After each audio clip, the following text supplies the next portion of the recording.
అమ్మా, సిలువను గూర్చిన వార్త నశించుచున్న వారికి వెర్రి, పిచ్చుకుంటది ఎప్పుడు ఇదే గోల.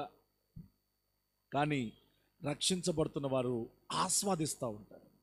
They will receive the word of God.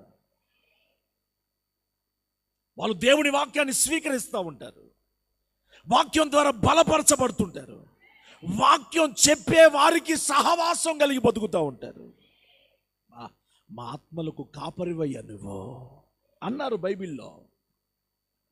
మా ఆత్మలను కాయుచున్నవాడవు, క్రీస్తు సరళతలో నడిపించుచున్నవాడవు నువ్వు. క్రీస్తు ప్రేమ నుంచి ఏది మనలను ఎడబాప నేరకుండును గాక. హల్లెలూయా చెప్పండి, హల్లెలూయా. నులివెచ్చని స్థితిలో ఉన్న వాళ్ళ ప్రేమ తగ్గిద్ది.